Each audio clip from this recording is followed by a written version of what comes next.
So, welcome back to the Hazel and Mia podcast. I'm so happy to see you again, Hazel, as usual.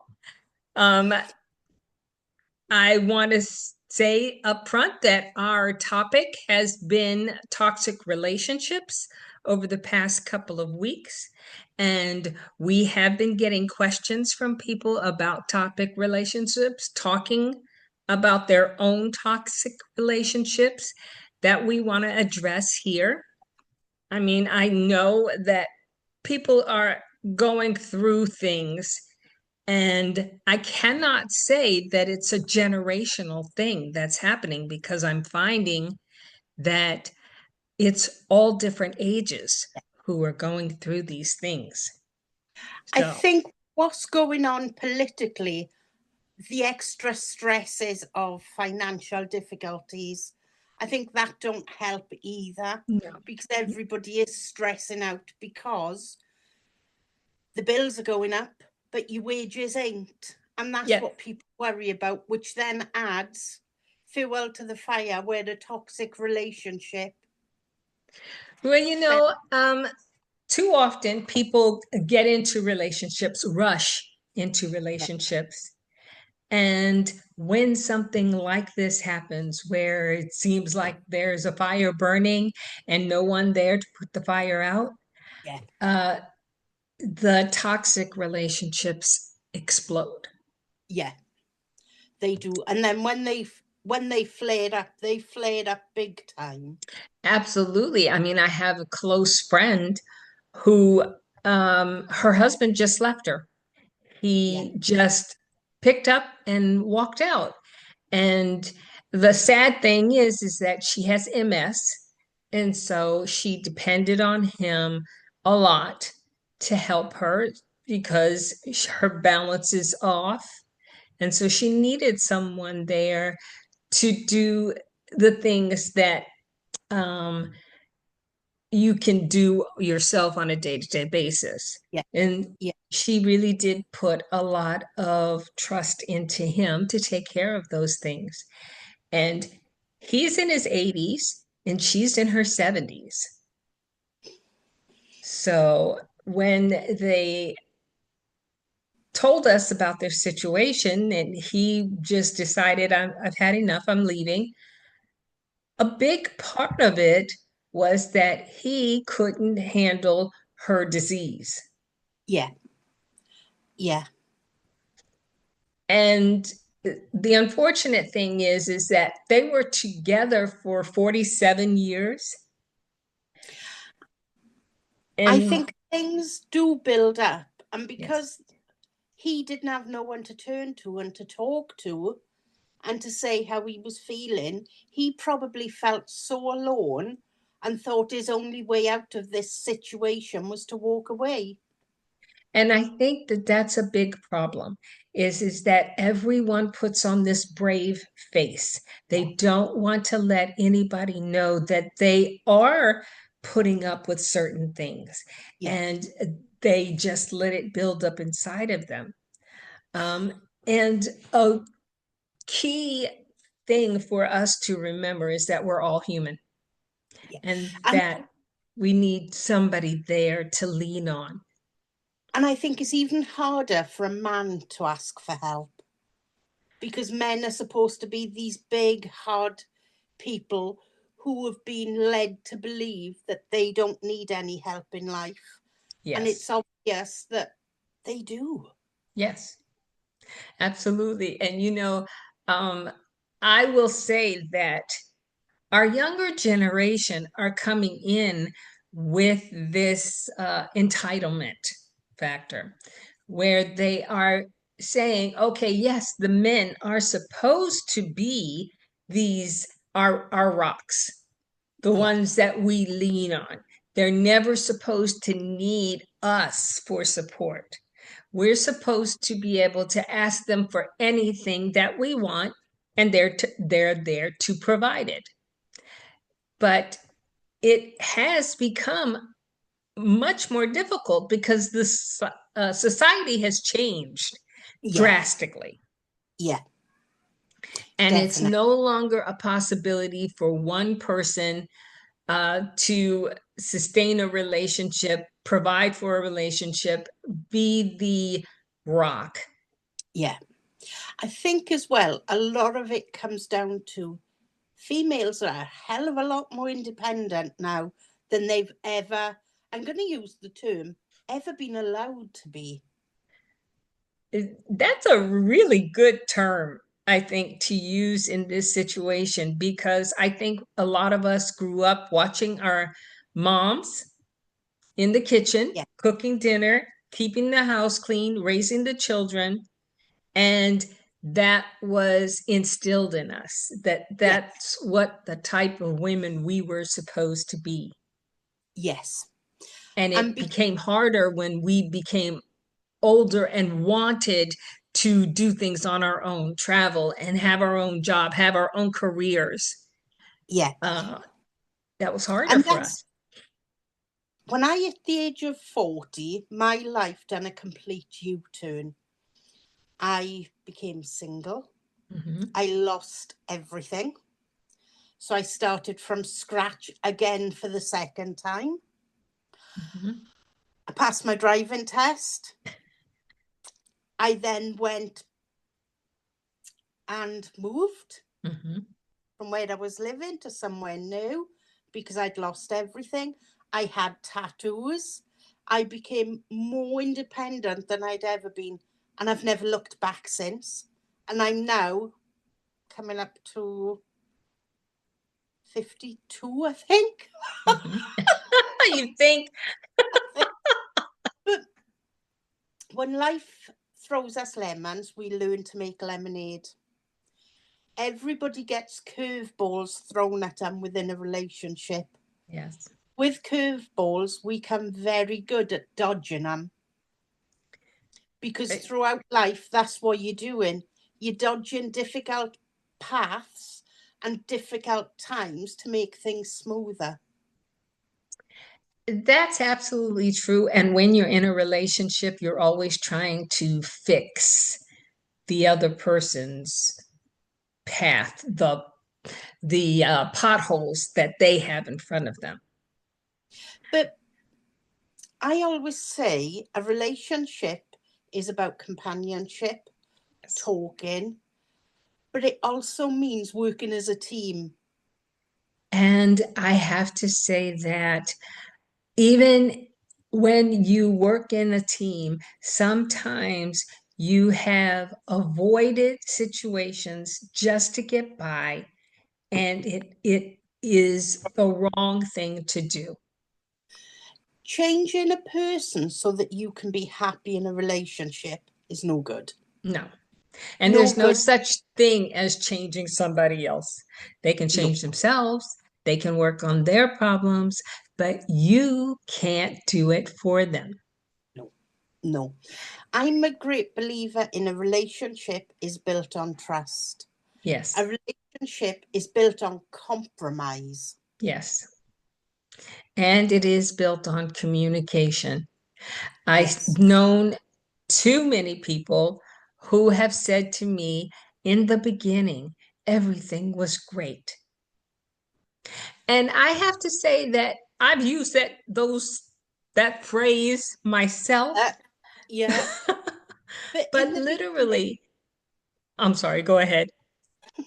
we're talking over each other a lot today, guys. I'm I sorry. know. We have so In the much to say. beginning, the honeymoon period, so everything always flows better then because you're getting to know each other. Right, put it this way, you're in a relationship, so you won't fart in front of a person for the first 6 months. After 6 months, you don't care. And that shows that you're too comfortable within that relationship.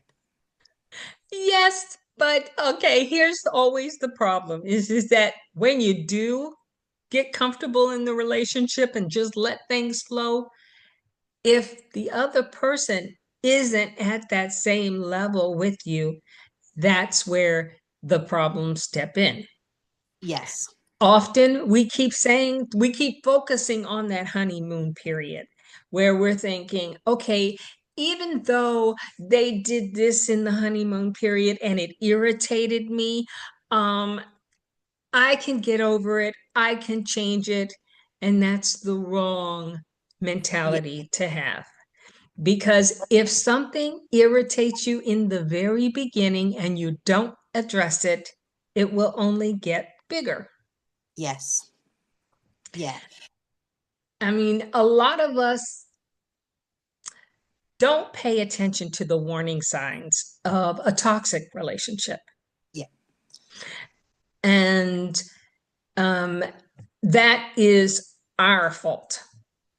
If you and Carlos went out for a meal every week Hmm. and asked you to pay constantly, Hmm. that's a massive warning sign. There is I a massive warning sign. And I know you would say to Carlos, hang on, what's going on here? absolutely, but I have to say that I started off every relationship stating upfront, okay, we'll do Dutch sometimes. One time you'll pay, one time I'll pay, because I think that's fair in a relationship. But I was also very independent. I didn't like the thought of them being able to come back and say, well, I did this for you, so Yes, now it's your turn to do this for me. yeah. And a good way to work around that, guys, as well. Some people get paid at the beginning of the month, some people get paid the third week of the month. So work it that when one of you get paid, then you pay for dinner. And then when the other one gets paid, they pay for dinner. Actually, yeah, exactly. I mean, and when you become a couple, it should be automatic. It Yes. it should not be this thing like it's your turn, now it's my turn. Yeah. It should just flow easily. Yeah. And if it's not flowing easily like that, then you need to address it. Don't let it build up. Yes. Because you let things build up, that's where things fail, because then you blow your top. You're like a volcano, and the other person is thinking, why now all of a sudden have only this been said? And that's why it's important to put clear boundaries in place. That's the thing is that um some people are capable of setting clear boundaries. Then there are some people who set boundaries at every stage of the game. Yeah, So they're changing the boundaries, and it makes it difficult for your partner to absolutely keep up with that. yeah, They don't know what is going to be the next boundary that they cross. yeah. So you have to be flexible in that way. Um, One of the things I wanted to address also is that a lot of people stay in toxic relationships for the wrong reasons. Oh, yes. Oh, yes. They have this fear of being alone.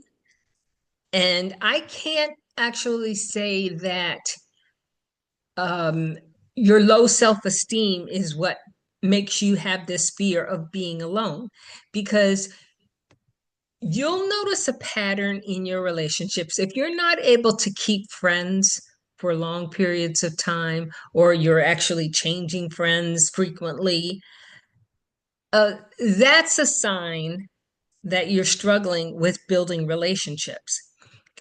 And the sooner you recognize that sign, the more that's when you can begin to work on that issue. I think when you've just left a toxic relationship, it's not about finding somebody else, it's about refinding you. And until you refind yourself, learn to love yourself again, you can't move forward with anybody else. And if you jump out of one relationship into another, that won't work because it's a boundary relationship. And the other part, the way the other person can help with that is recognize that this is a rebound relationship. I you're going to save yourself a lot of problems if you address that in the beginning. If you Yes. go into this knowing that you're the rebound Yeah. and you don't say, hey, look, I don't want to be the rebound partner here. I recognize that you need time to get through this. Yeah. So before you continue that cycle, address the things that got you in this place that you are now. Yeah. And the other thing is, especially for the ladies, they're afraid to tell a new partner that they've got children. Your children and yourself come as a package. So they should be a priority before any other person that's coming into your life. So when you meet them, just be upfront and say, well, look, I've got kids. They're this age, but I do have babysitters, so that's not an issue. So Right. you're just putting it out there that these children are your children. They're part of your life. And if the other person wants to join that, they've got to do it on your rules where your children are concerned. That's a big problem because I don't know very many single people who are without children. Yes. Yeah. And it's not to say that this is a dying breed. That's not true. I'm just saying that I personally don't know a lot of people who are single who don't have children because That's, they started off having relationships when yeah. they were very young. And Yeah. they really didn't know how to handle relationships before the children started to come. And I think most men around the age of 30 expect there to be children, but younger men don't know how to handle the situation. And to be honest, younger men are not in that mindset yet Yes. of focusing on a family. They're Yes. more focused on the relationship part of the relationship. And can I ask that you don't introduce these men to your children as uncle? Because if things break down, they feel they're being abandoned by a family member. Well, It, unfortunately, the title that you give to the other person doesn't have much weight because anybody that you introduce to your children, because you expect to have a long-term relationship with them, if it doesn't work out, it's still going to harm the child. yeah. Introduce them as mummy's friend, because they've also got to build up a friendship with the person that you're bringing into your life. And don't let the relationship that your child has with this other person be a financial relationship. Yes. Yes. It's not the new person's responsibility to take on the care of your child. Yes. It's okay if they say, should we go for the day? Should we go to a fun fair or a beach? That's okay because they're offering. Yes, but recognize that the person that you chose to parent your child, be the donor for your child, has a responsibility. And you don't take that responsibility away from them, even if they don't want to step up and be the donor or the responsible party. Perhaps next week we could actually do introducing a new partner to your children. Well, that would be along the lines of toxic relationships. So we could introduce that and make that a whole new show, um, because I do think that our parents need some guidance there.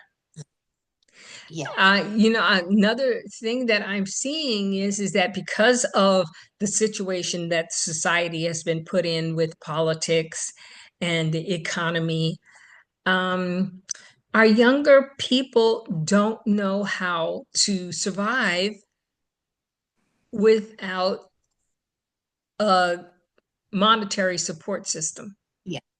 So they are teaching their children how to play the system, how to become a victim.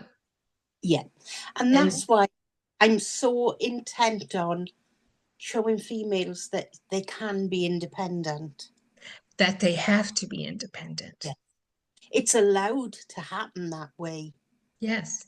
And if you're offended by us saying that it's allowed, then you've got to recognize that previous generations No. weren't Yeah. allowed. No. They weren't allowed to have a credit card in their own name. You weren't They allowed to have your own bank account. exactly. And What I want, that sounds so foreign even to me. yeah, But I will tell you that it was interesting because my whole life changed when I was 50 and I moved to another country. And the first thing they started saying to me is that you must have your own bank account. You must have your own room in your house so that you can have your place to just be at peace with yourself. yeah, You are not allowed to actually um, be dependent on your spouse for yeah. things. They make sure that you are able to sustain yourself, which I think is a great thing. One But thing that I want to add to that is if your partner is in control of all your finances, ask them why. Ask them where the money goes, what bills get paid. And there's an ulterior motive for that as well. If they ever decided to walk away, you need to know what bills are being paid, what bills are not being paid, and what you're expected to cover. and recognize that that is a sign of a toxic relationship if they control these things without including you in the decisions that are being made. Yeah, It is one of the biggest signs. yeah, yeah. I want our watchers to do something for us now. On any of our social media posts you see, if you think you're seeing a red flag in a relationship, add that question to these videos. Yes, please do. We keep track of any comments that are coming in, Yeah, and we try to address them in our next videos. And I will say that sometimes we get a lot of questions about the same thing, so we don't repeat the questions over and over again. And we try to keep everything anonymous, so you will know if we're talking about a subject that you have brought up. and we also need to know, guys, if you want me to go back to doing the daily card readings for you. I have to say that I absolutely love those. And from the volume of people that viewed the videos and gave it a thumbs up, I will say that they actually love them more than I did. So perhaps that's something we could do every other week. I think so too, because it does take up a lot of time for you, and I get that. And so I think if we try it every other week and see if the response is continuously growing, that will be helpful for both of us to know what content you like seeing. And as well, guys, it won't just be me doing that. When our new readers come on board, we will get them doing it as well. So it won't just be my ugly mug you'll be seeing all the time. And I think that's important as well. We are here for you. So anything you want from us, you need to direct us in that direction. Absolutely. And I do want to say, on the topic of toxic relationships, and I'm really sorry because I keep turning the volume down on my phone and it just won't go down. Um, I want to talk about how we can support each other when we see someone close to us going through a toxic relationship. And the first thing we have to recognize is that they're not always going to be acceptable of us coming in and saying, hey, do you see what's going on? You know, You've go got to ahead. do it in such a careful way so that the person knows that you're there for them and that you don't want them to push you away. So even though you know what you want to say, you need to go around it in a gentle way that's not direct. Absolutely, because literally the key thing that someone who is toxic brings to the relationship is gaslighting. Yes. They like to make you feel like everything is your fault. I wouldn't have done this if you hadn't done that. So if you don't want me to do this, then don't go out with your friends. You should be Yeah. spending more time with me. Yeah. And you knew I had this other persona on social media before you met me or before we started dating. So why are you asking me to give it up now? This is who I am. And none of all of that is just gaslighting you so that they can get what they want. It's a form of control. I So when wonder you, if we could do a role play of that okay. so that our clients can see the best way to handle it. Rather than listening to us, they can see how we would handle that situation, which then might give them more courage in doing the same. I absolutely agree with you. And what will also help us do the role play is if you leave a comment and tell us what situation you went through and how Yes, it made you feel. because if we can help just one person, that's one person that we've made a difference to. Absolutely. Okay, everybody, we really want to thank you for participating in our show, and please feel free to leave more comments. Definitely. Let us know if you liked our show. We really do want to grow this podcast, so we need your support here. Okay? Hey, that's everywhere, guys. That's right. When Tell them when about I us. go on the old TikTok and my name pops up and my face, I just scroll up. But I want you guys to watch them because there's nothing worse than listening to my own voice. Oh, Hazel, I Maria's love. videos I watch. Maria's videos I watch all the time. By the way, guys, I've always called her Maria because for me, Mia is too short, so I call her Maria, even though her name is Mia. Well, Mia has a very special place in my heart. So that's why I use that. But I want to thank everybody for viewing our videos, and we look forward to seeing you again next week. Okay? Definitely, definitely. Bye, guys.